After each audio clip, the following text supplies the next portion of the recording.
start. Good afternoon, everyone. I'm Dr. Koozehchian from Kinesiology Department, and it's a great honor to introduce you Ariya, DeVine.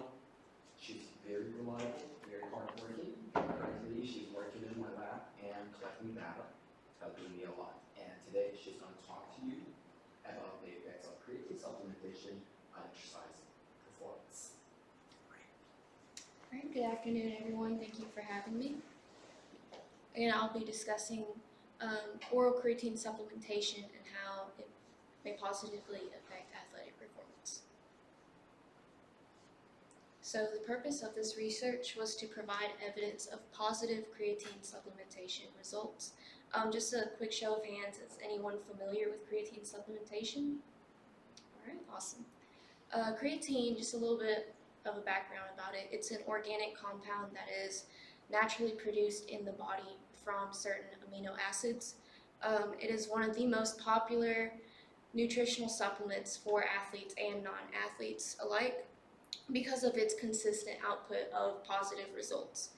Studies show that creatine supplementation increases the body's own intramuscular stores, which leads to noticeable improvements in high-intensity exercises and then strength as well.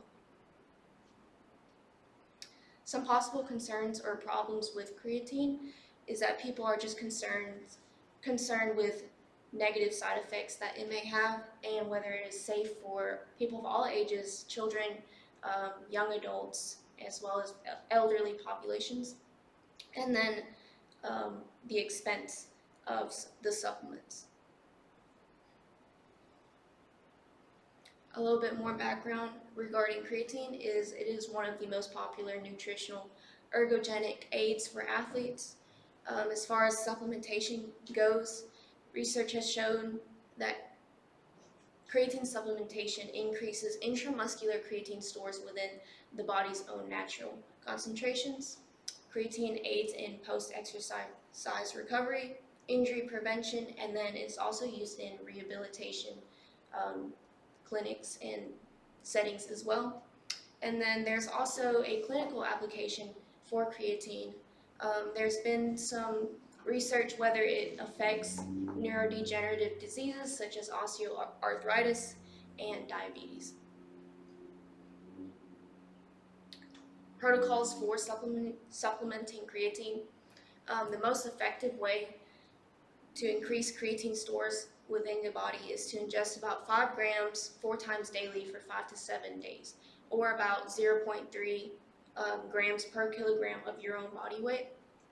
And of course, higher levels are needed to increase brain concentrations of creatine or to influence disease states. I apologize for the blurriness, but this is just a chart showing natural creatine levels within the bodies of 4 different demographics.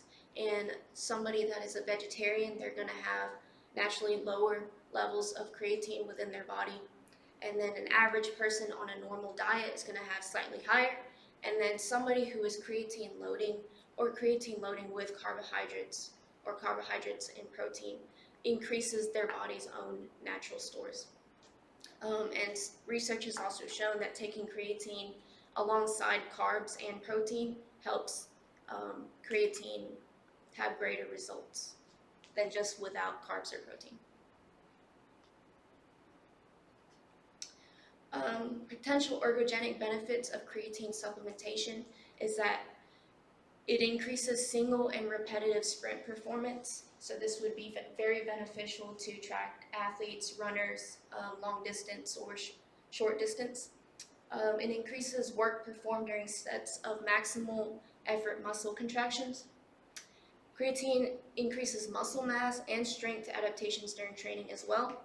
It increases work capacity, so what an athlete could do before could do even more reps after taking creatine.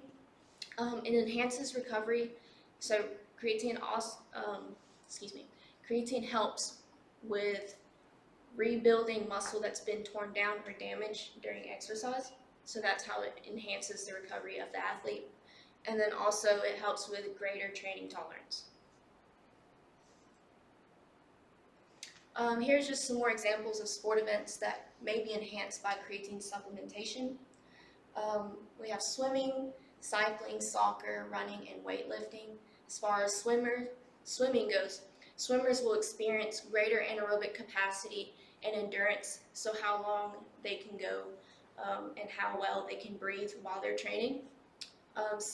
Cyclists experience greater oxidative metabolism. Running, reduced muscle acidosis. Soccer, again, oxidative metabolism, and then weightlifting. Weightlifters have experienced an increase in body mass and muscle mass while taking creatine supplementation.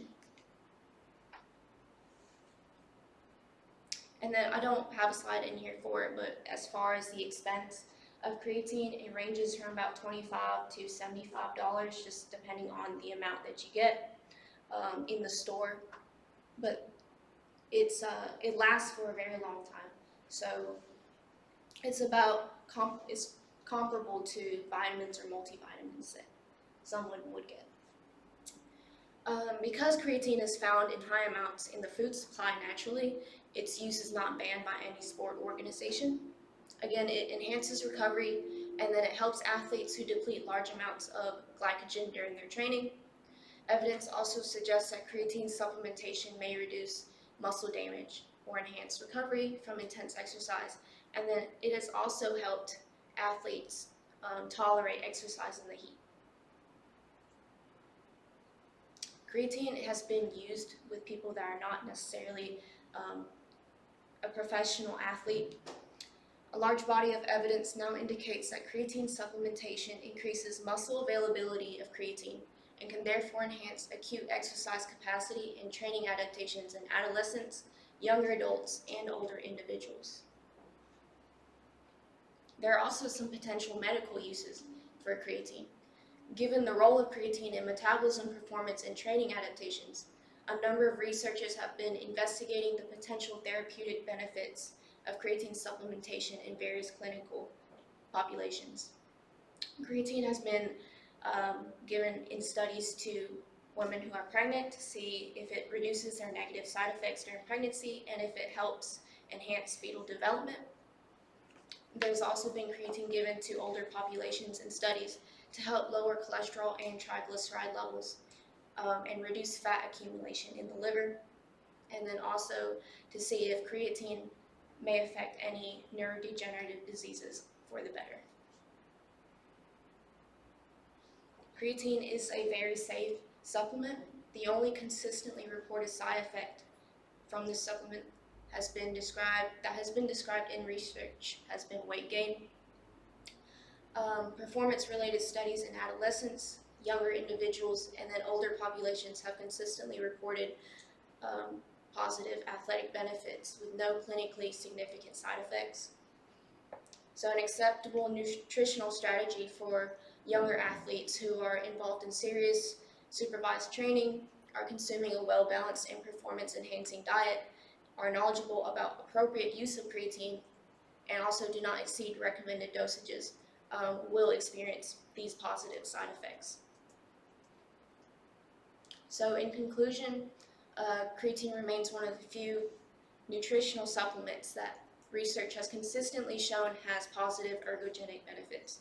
Additionally, a number of potential health benefits have been reported from creatine supplementation. Comments in public policy related to creatine supplementation should be based on careful assessment of the scientific evidence from well-controlled clinical trials, not unsubstantiated anecdotal reports, misinformation published on the internet, or poorly designed surveys that only perpetuate myths about creatine supplementation. So that concludes my presentation. Again, I thank you for having me. Are there any questions? Any questions for the speakers? So great job.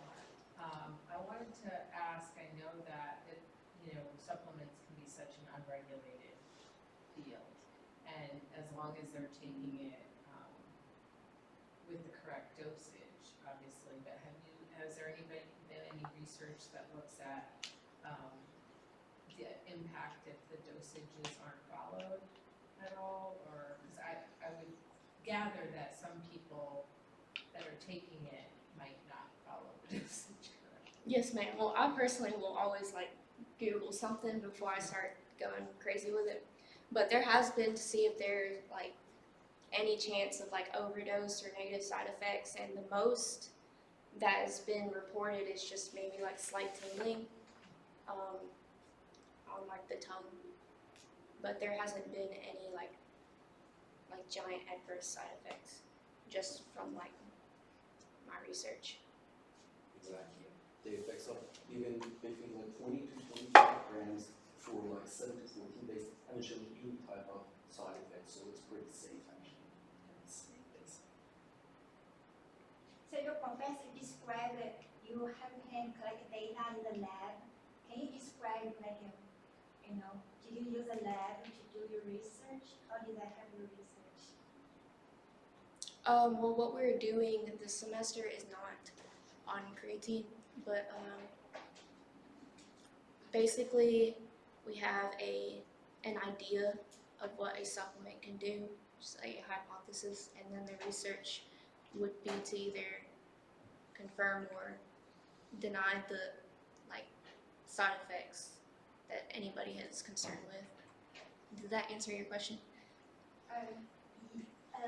I would say very close. I just wonder if you can talk a little more about your lab, how your lab equipment or whatever can help your research. Oh, That's yes, a great question. We have Human Performance Lab, and we just worked very hard since like 2017 to be able to equip it with many types of like devices. And I just want to thank you so much for Dean Matthews for just helping us a lot and us facilitating to buy a lot of like very expensive devices like dual X-ray energy absorptiometry, or DEXA, which measures the body composition. So we have bike, we have treadmill, we have like lactometer, glucose meter, and many other types of devices. So it's a kind of like exercise physiology and sports nutrition lab. So in this lab, since my area is sports supplements, this is the fourth study that we're doing here, and in this study we want to see the effects of New Zealand blackcurrant, which is a type of grape that has antioxidative properties, and we want to see if it can improve the strength, cognitive function, and also anaerobic performance of resistance trained males and females. That's what we're doing right now, and Ariya is helping me on that study. Great work. Thank you. Thank So you. we just use like what's in the gym that is available to us, X-ray, the blood pressure cuff. Any more questions? If not, let's thank our speaker.